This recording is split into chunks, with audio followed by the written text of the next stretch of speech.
Sebagaimana disampaikan oleh Rasulullah Shallallahu Alaihi Wasallam dalam sebuah hadisnya bahwa orang yang sholat berjamaah, apalagi berjamaah, orang yang sholat 5 waktu, ibarat dia memiliki sebuah rumah yang di depan rumahnya itu ada sebuah kolam indah, kolam yang sangat bersih. Dan 5 kali kita mandi di situ.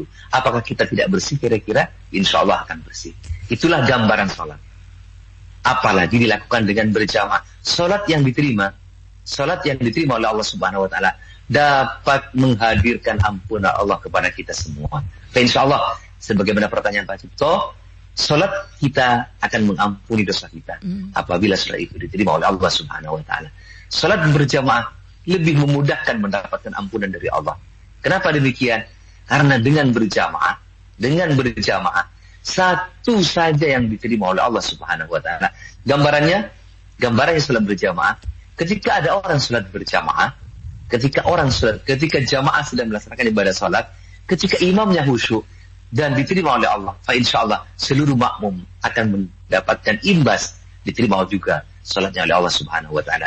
Tetapi ketika imam tidak khusyuk, tidak diterima oleh Allah, ada satu saja dari jamaah atau makmumnya yang diterima oleh Allah Subhanahu Wa Taala, maka Allah akan memberikan syafaat kepada yang diterima, makmum yang diterima. Satu makmum yang diterima itu akan memberikan syafaat kepada imamnya.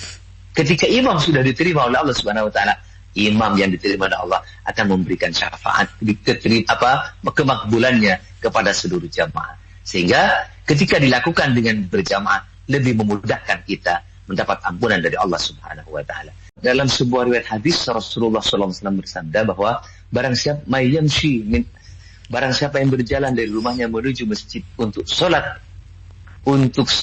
isya berjamaah, maka oleh Allah Subhanahu Wa Taala itu diberikan diberikan keunggulan, keutamaan, yakni ia diibaratkan dengan sholat atau qiyamunis fil lail. Diibaratkan ia sholat setengah malam. Dan barang siapa yang berjalan dari rumahnya menuju masjid sholat berjamaah subuh, maka ibarat oleh Allah Subhanahu Wa Taala dia diibaratkan akan mendapatkan pahala setara dengan sholat qiyamul lail, sholat semalam suntuk. Bukan wayang semalam suntuk, tapi sholat ibadah semalam suntuk itu akan diberikan kepada kita yang berangkat dari rumah menuju masjid untuk sholat subuh berjamaah. Dan perlu diketahui, ini adalah keunggulan yang luar biasa yang Allah tidak berikan kepada umat-umat sebelum Nabi Muhammad SAW.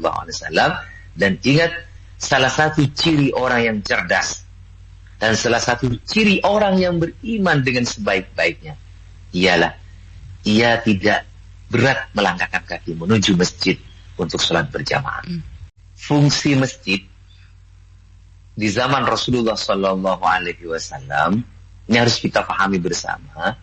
Kita selaku pribadi, selaku pengurus masjid, takmir masjid, dan pecinta masjid, bahwa fungsi daripada masjid itu tidak hanya sebatas tempat ibadah semata.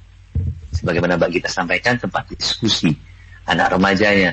Bahkan masjid oleh Rasulullah pernah dijadikan sebagai rumah sakit. Sahabat-sahabat yang pulang perang, yang baru pulang dari peperangan, yang sedang dalam perawatan, ia dirawat di masjid. Dan bahkan masjid pernah dijadikan sebagai penjara oleh Rasulullah Sallallahu Alaihi Wasallam. Ada beberapa orang-orang munafik, orang-orang kafir, orang musyrik itu yang ditawan di pilar-pilar masjid, ditawan di situ, ditahan di situ. Kemudian ia menyaksikan bagaimana keguyupan kaum muslimin, bagaimana umat Islam berjamaah, bagaimana kekuatan persaudaraan mereka satu dengan yang lain, sehingga membuka hati mereka untuk tertarik masuk agama Islam.